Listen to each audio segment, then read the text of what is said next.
A diferença de comportamento entre gremistas e colorados é um fenômeno a ser analisado profundamente, pois desafia todos os conceitos de lógica e coerência.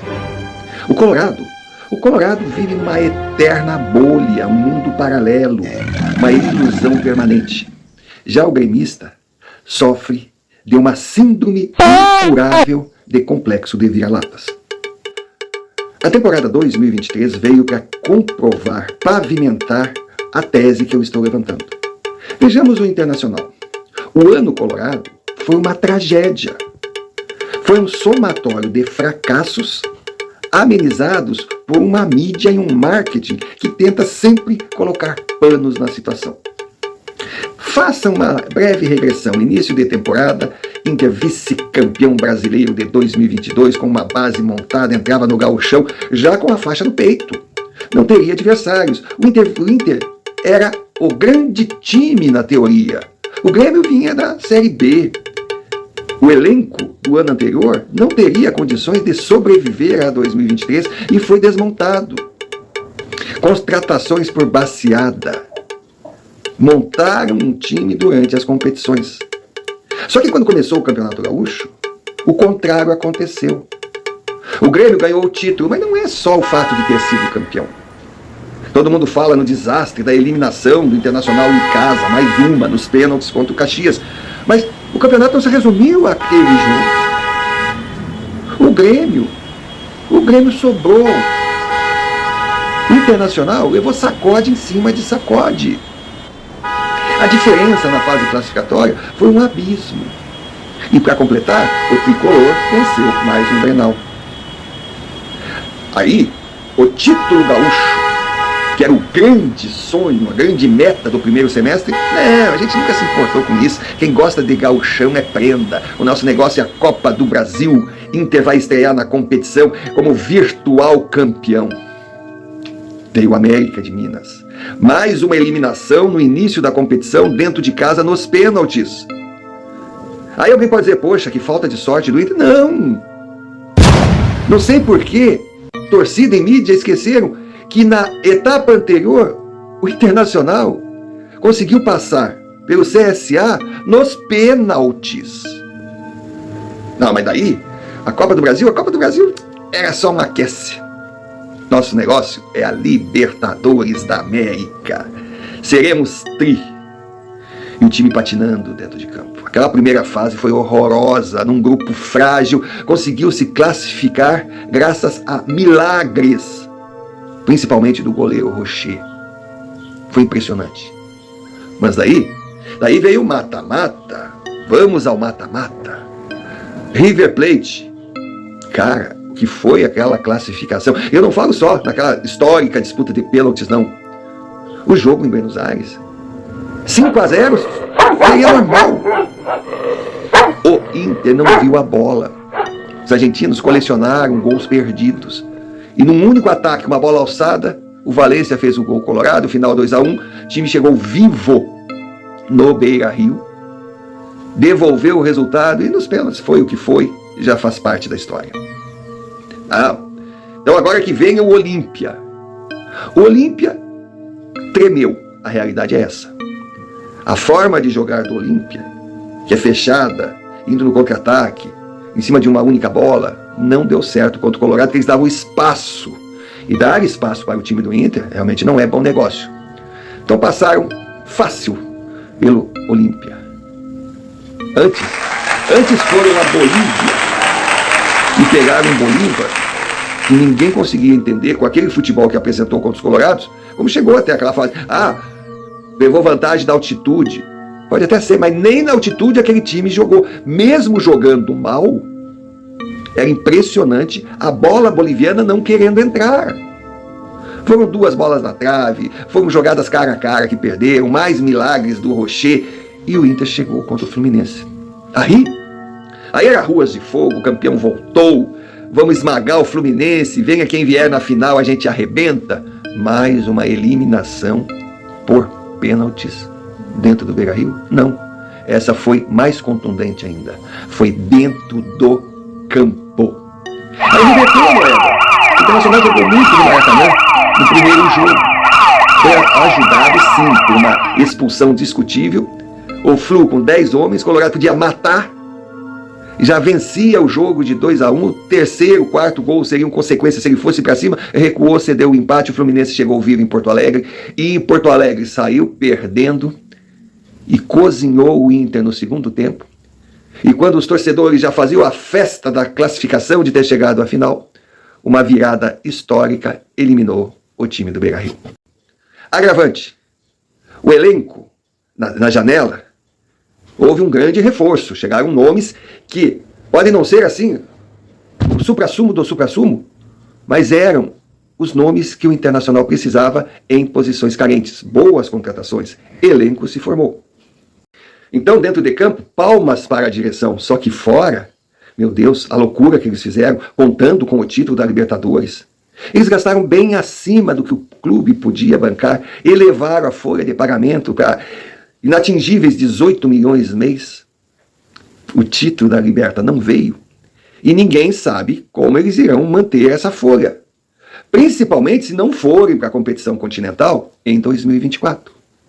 O problema financeiro no Colorado está um absurdo. Mas mesmo assim o seu presidente quer a reeleição. Eles estão indo para um pleito que promete ser disputado, que o Internacional, o torcedor colorado terá que escolher entre o ruim e o menos pior. Do lado Melo, que representa aqueles presidentes Carvalho, Pífero, Medeiros e companhia, que jogaram o clube numa dívida gigantesca e também não ganharam nada, disputando contra o senhor Barcelos, que transformou uma dívida gigantesca em algo bem maior.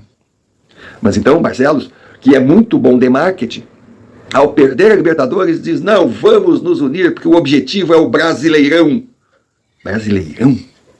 Brasileirão? Porque nós vamos conquistar a nossa vaga para 2024 no Campeonato Nacional, conquistar vaga no Brasileirão. Aí o time empolgou, ganhou o Grenal, aí enfiou 7 no Santos. Pronto, a máquina voltou. Aí começa. O Grêmio está lá em cima, ninguém sabe por quê. Mas nós ainda vamos chegar à frente deles. Nós vamos buscar a nossa vaga na Libertadores. Era algo assim impressionante. Eu ficava pensando, meu Deus, isso ofende a matemática. Não estou nem colocando em questão que o Internacional teria chances de, agora na reta final, fazer uma boa campanha. Pode, porque até então eles menosprezaram o Brasileirão e estão pagando caro por isso. Mas parem e pensem. O Inter está com 35 pontos. Pois bem, em média, para chegar no G6, o time precisa alcançar 56 pontos.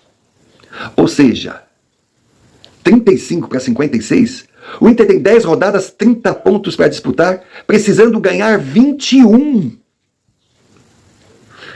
7 vitórias. Ele precisa em 10 rodadas. 7. É possível? No futebol tudo é possível. Mas é uma média que nem o Botafogo, que está disparado na frente, consegue fazer. 7 vitórias. Ah, não precisa tantas vitórias, pode ser 5 vitórias e o quê? 5 empates. Não dá 20. Não chega. Então, o Internacional precisa de 7 vitórias. Digamos que não perca nenhuma partida, vamos lá, 6 vitórias. Tá bom? 6 vitórias e 4 empates, chegaria aos 22. Mas é muito ponto. É absurdo. Mas os colorados acreditam. Mas daí vem, não, mas vem cá, mas ele pode conquistar a vaga no G7, no G8? Não. Esse ano está diferente das temporadas passadas. Não haverá G7, não haverá G8. Por quê? Porque o São Paulo, campeão da Copa do Brasil, conquistou a sua vaga por antecedência. Mas não abriu uma vaga no Brasileirão porque o São Paulo não está entre os 6. Fortaleza e Fluminense vão disputar título da Sul-Americana e da Libertadores. Estão na final. Mesmo que vençam, os dois também não estão no G6.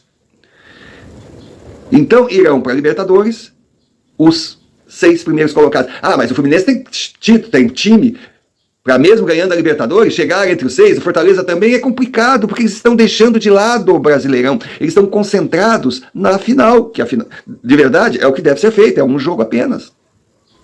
Então o Internacional teria que fazer 21 pontos em 10 jogos, 30 pontos disputados.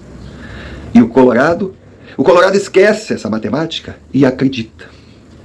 Já o Grêmio O Grêmio passou por uma fase horrorosa. Estava bem no Brasileirão. Aí teve aquele declínio que acontece com todos os times. Uma maratona gigantesca como é esse campeonato, todas as equipes passam por esse momento de instabilidade. O Grêmio teve 3 derrotas seguidas. Saiu do G4, que estava lá em segundo, caiu para o G6. Mas ainda está no topo. E o Grêmio está a 12 pontos do Internacional. Faltando 10 rodadas, e os colorados ainda acreditam que vão se classificar na frente do rival. E o pior é que tem gremista dizendo que sim, pode acontecer. Porque o gremista é o oposto. O gremista não acredita na vitória, é o complexo de vira-latas já citado. Meu Deus do céu, não dá para entender. E também a memória seletiva. Ele esquece que no ano passado, a essa altura, ele estava com um time fraco, e correndo o risco de nem voltar à Série A. Ele sonhava, o grande sonho era chegar na primeira divisão, fazer uma campanha boa, se manter, voltar entre os grandes, e agora ele já exige o título. Ele pensa que é assim. Vamos desmanchar esse time que é fraco, vamos montar um novo elenco assim, ó, plim, e logo estaremos lá em cima. Não é assim. Reconstrução é trabalho, é paciência, são experiências, são erros e acertos, não tem mágica. Então o Grêmio, se pensarmos de onde ele saiu, ele chegou muito longe. E ainda luta pela Libertadores. Depois de ganhar o Gauchão e chegar na semifinal da Copa do Brasil, que ninguém esperava. O Grêmio pode não ir para a competição? Pode. Mas na matemática, tem 47 pontos. Tem que ganhar 9. Tem que ganhar 9 em 30. E mesmo assim, o gremista acha que o seu time não tem chance nenhuma, porque perdeu 3 partidas numa sequência ruim. O seu time é fraco, é terra arrasada, ninguém vale nada, todo o trabalho que foi feito foi errado. É um absurdo. Isso para um elenco que foi formado às pressas e está a 9 pontos da grande meta, porque a diretoria do Grêmio nunca prometeu algo diferente. A meta sempre foi ir o mais longe possível na Copa do Brasil, e foi muito bem. Se possível, ganhar o Gauchão, e ganhou. E tentar chegar na pré-Libertadores. O G4 seria uma conquista assim, acima do esperado devido aos adversários que tem. Nós estamos falando de equipes milionárias, Flamengo, Palmeiras, Atlético Mineiro. Uns têm muito dinheiro e outros fazem a mesma loucura do Inter, gastam o que não tem, mas montaram elencos caros. O Grêmio não. O Grêmio manteve os pés no chão. E com pouco dinheiro, sem fazer loucura, montou um time que está a 9 pontos do G6. Não, ele tem um jogo a menos em 27 a disputar. Ou seja, em 33% dos pontos, se ele ganhar, chega lá. E o Grêmio tem mantido uma média de 55% dos pontos conquistados. Pode acontecer um acidente e não chegar? Até pode. Difícil. Agora, impossível não é, mas é bem improvável. Agora, o Inter chegar aos 56 seria uma campanha histórica. E pela irregularidade da equipe, a gente sabe que dificilmente chegará. Então, as posições deveriam ser inversas hoje. O gremista confiante, acreditando, e o colorado torcendo, sonhando, mas com os pés no chão, pessimista. Mas não. Eles numa euforia absoluta e o gremista numa terra arrasada. Como vamos entender esse tipo de comportamento? Não dá, é absurdo. Agora, o elenco colorado hoje é melhor que o gremista? É. Time por time, o Inter ainda é um pouquinho melhor, mas ao se enfrentarem, eles se nivelam. Mas o elenco do Inter é mais completo, as posições são mais bem servidas, o Grêmio tem posições muito carentes. O Inter contratou bem no início da temporada, não. Na janela de meio de ano, sim. O Grêmio, no início da temporada, sim. Na hora de se reforçar na janela do meio de ano, não. Então, entre erros e acertos, os dois se equivalem. Só que no Brasileirão, o Grêmio se dedicou, o Internacional não, abriu mão e hoje paga o preço sim. O Inter corre o risco de cair? É complicado, não pela matemática, mas pelo time que tem. Os concorrentes diretos são muito fracos, mas no futebol tudo pode acontecer. Está com 35 pontos, se perder para o Vasco seu próximo desafio, ficará a 2 pontos da zona de rebaixamento. Ou seja, o campeonato do Internacional hoje ainda é fugir do Z4 e buscar uma vaga na Sul-Americana. Deu. E o campeonato do Grêmio hoje é vencer sua irregularidade, conseguir fazer uma campanha mediana e alcançar os poucos pontos que faltam para chegar na pré-Libertadores. Se vier o G4, o que eu acho difícil, aí será uma glória a ser aplaudida de pé. Então vamos esperar. Chegamos na reta final. Vamos ver quem tem sprint para chegar. Um campeonato parelho, que só quem está fora da curva é o Botafogo, mas mesmo assim já começa a cansar. Ainda a matemática diz que teremos uma chegada emocionante, não será tão fácil assim para o Botafogo. 2, 3 clubes disputando até as últimas rodadas a faixa de campeão. De resto, todo mundo parelho ali com uma diferença de pontos muito pequena. E nessa diferença de pontos muito pequena, quem tropeçar daqui por diante vai sofrer o risco de rebaixamento. Mas quem tiver um sprint, se estiver lá embaixo, irá para a zona da pasmaceira, do sossego, ficará na Sul-Americana. Esse é o caso do Inter. Quem estiver num patamar acima, conquistará o grande sonho de estar entre os melhores da América em 2024. Para concluir, trazendo a prosa para o mundo real. O Grêmio é o melhor dos melhores? O Grêmio é um time sem problemas? Longe disso. O Grêmio de hoje não é o sonho de consumo dos gremistas, mas é o que foi possível ser montado dentro dos padrões financeiros do clube. É um time vencedor? Não.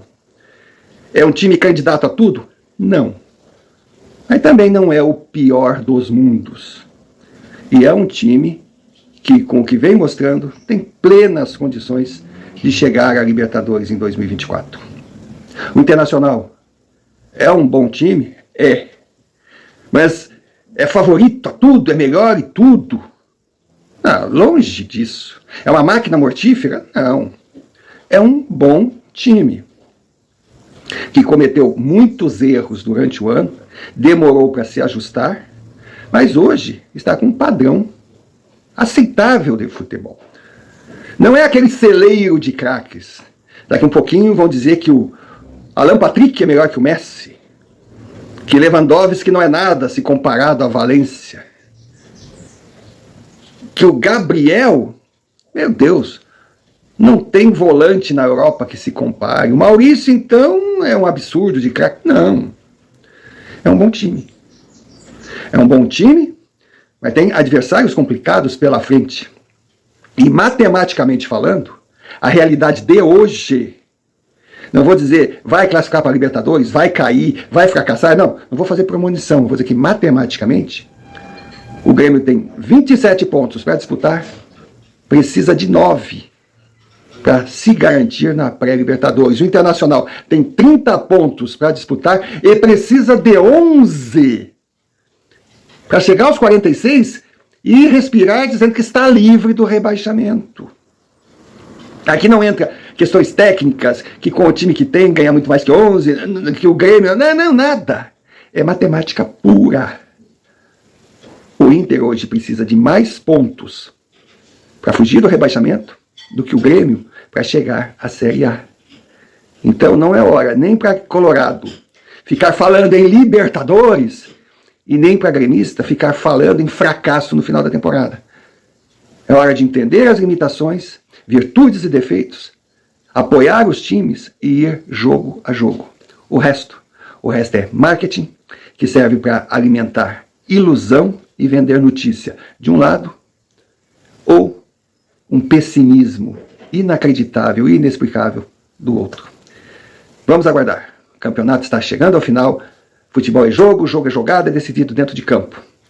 Só que o folclore, a história do futebol gaúcho irá mostrar uma diferença de comportamento absurda entre gremistas e colorados na temporada de 2023.